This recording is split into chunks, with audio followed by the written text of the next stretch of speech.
Hello students, I am welcoming you to the part 6 of the series which is of the chapter oscillations. In today's part we are going to study about angular SHM. As you all know, we have already seen many concepts which is regarding to linear SHM. Okay, so we have covered most of the concept which is related to that, and even we have derived differential equation of the same.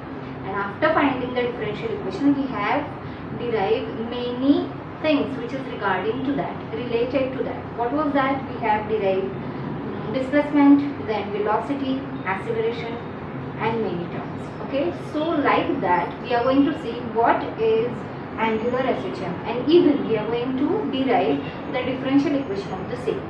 After studying this point, we are going to deal with magnet. When a magnet is suspended in uniform magnetic field, it will starts to oscillate, right? So does it gives SHM or not? That we are going to see in this particular part. Okay, so let's move towards the first part, which is angular SHM and its differential equation.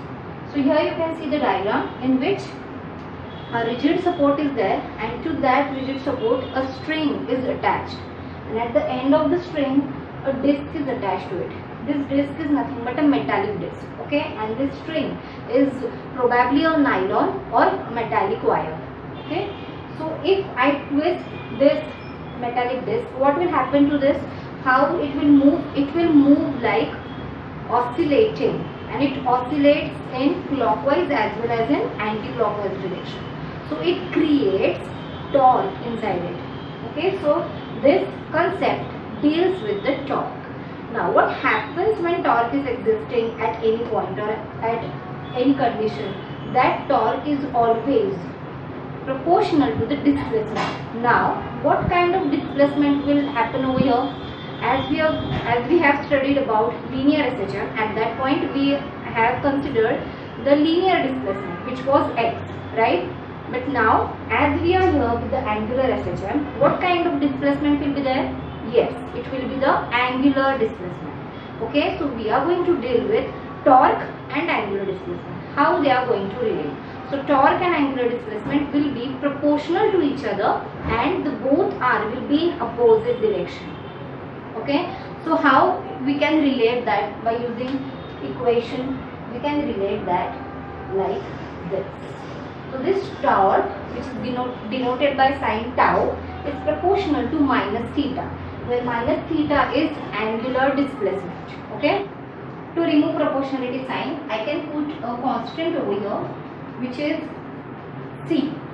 Okay, so what is c over here? It is the proportionality constant, and I can define it as it is nothing but ratio of torque to the angular displacement. So it is the ratio of both of them, to torque and angular displacement. Okay, now if we introduce one more term inside this, which is moment of inertia, which is denoted by usually I. If I introduce this term inside this, as it is moving like this, right? So moment inertia. So as you all know, the relation between I and tau. What is the relation between both of them? You have derived this relation in chapter 1, which is rotational dynamics, and the relation which is in between them is tau is equal to I alpha. Okay, so as we have got the value for tau, which is I alpha, and even we are having value for tau as minus c theta, we can compare both the equation. After comparing both this equation, I can do one thing. I can put value of tau in this equation. So I will get I alpha is equal to minus c theta. Is it right? Yes. Now I am going to put value for alpha. What is alpha over here? It is angular acceleration. As we are saying angular terms here, so all the things which are related to this will be considered as angular. So as we can consider A as linear, I will write over here the difference, linear and angular. You can see over here. As we are saying displacement, which is linear, that is known as x, and when it concerned with the angular, it is known as theta. When velocity is concerned, linear velocity is v, while angular velocity is considered, it is omega. Then when acceleration is considered, it is denoted as a, while in angular it is alpha. So these are the things which we are going to consider here, because we are studying angular SHM. Okay, so let's use this term, which is angular acceleration. Now what is acceleration basically? It is nothing but, in terms of differentiation, acceleration it will be alpha is equal to, it is nothing but d omega by dt. It is angular velocity. I can write this as this. Can I? Yes. So this is alpha, which is d2 theta divided by dt square, which is very similar to acceleration, which is d2x upon dt square. Is it right? We have used this term in case of linear SHM, which is d2x by dt square. But now as we are considering angular things, so we have substitute theta over here and alpha over here. Okay, so I am going to use this in this equation. So I will get I d2 theta by dt square is equal to minus c theta. Right? So I am just taking this minus c theta in the other side and will equal to 0 I will write. So this equation becomes I do d theta by dt square plus c theta is equal to 0. So this is what I get. This is what? This is nothing but the differential equation. But if I want a differential equation in terms of d2x by dt square plus omega square x is equal to 0, in that type I can just divide this I. Okay, so what will I get? I will get d2 theta by dt square plus c upon I theta is equal to 0. This is what I got. So this is the required differential equation of angular SHM. Now from this, what will be the angular acceleration? This is angular acceleration, right? So what is the value for that? Value for this is d2 theta by dt square is nothing but minus c theta upon I, which can be written as alpha. So I got alpha is equal to minus c theta by I. From this equation, what you can conclude? What is constant over here? C is constant and I is also constant. So what remains changing which is there with changing, and the term which is changing is theta. So I can say this alpha is proportional to theta. Okay, alpha is proportional to theta, where alpha is nothing but angular acceleration. So for defining angular SHM, it is really very important term which defines the angular SHM. So angular SHM is defined as the oscillatory motion in which angular acceleration is proportional to angular displacement and its direction is opposite to that of it. Then it is known as angular SHM. I am repeating again. Angular SHM is defined as the oscillatory motion in which angular acceleration is proportional to angular displacement and the direction is opposite. Here you can see the direction is opposite because we have got negative sign over here. So both are having negative direction. So both are having opposite directions. Okay. So this is about angular SHM, and even we have got the differential equation of the same. Now what will be the periodic time? What will be the periodic time? As you all know the formula for periodic time, which is T is equal to 2 pi upon omega. Is it right? Yes. It is 2 pi upon omega. After deriving it like this, what you can say over here? Angular acceleration, I can say. Okay, this is nothing but angular acceleration per unit angular displacement. Okay, did you got this? Yes. So this is nothing but the formula for periodic time. In this, what we have included only the angular thing which is included. Otherwise it was acceleration per unit displacement. But as again I am telling you, as we are studying angular, we have to write angular over here. So this is what you got, 2 pi divided by angular acceleration per unit angular displacement. More concept, which is the very last concept of this chapter, in which we are going to see when a magnet is suspended parallel to the uniform magnetic field, what happens to it? What according to you, what will happen to it when it tries to move? When you are giving motion to it, it will try to move, like, right? So it will move like same sense, like this, clockwise as well as anti-clockwise. So again it will produce what? It will produce torque. So in that sense we have to consider one more thing, which is magnetic induction, right? So we have to conclude that term, and in that we are going to see the thing or the motion, either it is producing SHM or not, that we are going to see. So let's see the next point. I will draw diagram on the board and then you have a look at the diagram. So you can see diagram over here in which a magnet is suspended in uniform magnetic field. Okay, so as it is suspended in uniform magnetic field, its axis is actually parallel to magnetic field. Okay, so when it's tried to oscillate, when we twist that magnet, it will move like this. It will give a oscillatory motion, and again angular displacement will produce. As we have introduced a magnetic field, so we have to consider tau in terms of magnetic field, right? So what will be the formula for tau in case of magnetic field? So mu b sine theta. So this is the formula for torque, which produces restoring torque when this magnet is moving in clockwise as well as in anti-clockwise sense. So there should be a restoring torque, which is tau, and as it is in magnetic field, so we have to consider a term which is magnetic dipole moment.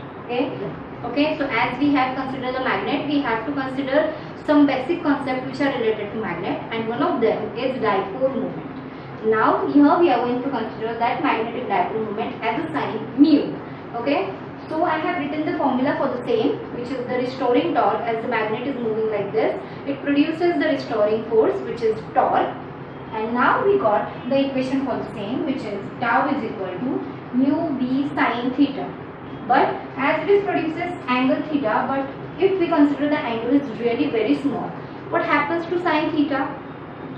If the angle or the angular displacement is very small, so we can ignore sine theta. So I can write this as sine theta is nearly equal to theta. So this equation becomes tau is equal to mu b theta. Is it right? Yes. So I got the equation for tau, which is mu b theta. Again, as we discussed that the restoring torque and displacement are in opposite directions, right? So this has to be with the negative sign. So as the restoring torque and angular displacement are both in opposite directions, so I can write this equation as tau is equal to minus mu b theta.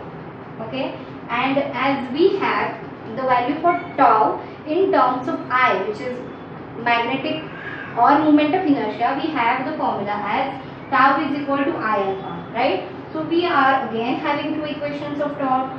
Is it right? Yes.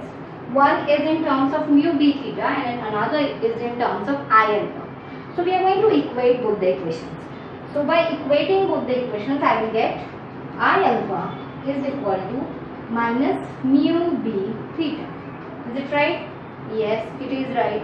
Now, what happens if I consider one term to the one side and another to the remaining to the another side? So I will write alpha over here and all other terms to another side. So I will get this, which is alpha, which is acceleration, which is angular acceleration, will be minus mu b theta upon I. So from this equation, even you can say that this alpha is directly proportional to what? Theta. How? Because mu, which is magnetic moment, is constant, I is constant, B, it is uniform magnetic field, so it is constant. So I can say alpha is proportional to theta and both are having opposite direction. So I can say this is also a SHM, but it is angular SHM. Now we have to find out one more term, which is periodic time, which is 2 pi by omega, right? And in terms of another, it is what? It is acceleration per unit displacement. Now here it will be what? Angular acceleration. What is that? Angular acceleration per unit displacement. So it will be under root alpha divided by theta. Is it right? Yes. So if I want to substitute value for alpha by theta, I can get this value. What will be the value of alpha divided by theta? See, if I write theta over here, what I will get? I will get mu b upon I. Now I am going to ignore this direction. I am going to get only magnitude. Okay, so what I will get over here? So I will get T is equal to 2 pi divided by, what is alpha by theta? It is mu b upon I. So I got mu b upon I. After rearranging the term, I am getting 2 pi under root I upon mu. Is it right? Yes. So I got the value for periodic time, which is 2 pi is equal to I upon mu b. Okay, so this is the periodic time for magnet who is moving in uniform magnetic field. Okay, so this is all about this chapter, in which we have studied about angular SHM, linear SHM, in all the concept, that is differential equation, and from the differential equation we have derived so much of points which are there. Okay, so that is nothing but the oscillation. Even after finding out differential equation, we have studied one more concept, which is simple pendulum. And after simple pendulum, one more special case we have studied, which is seconds pendulum, right? So what does we have studied in this chapter? We'll write on the board. It will be a quick revision. Okay, what points are covered in the whole chapter? That I will tell you. The very first was linear SHM. Right? It was linear SHM.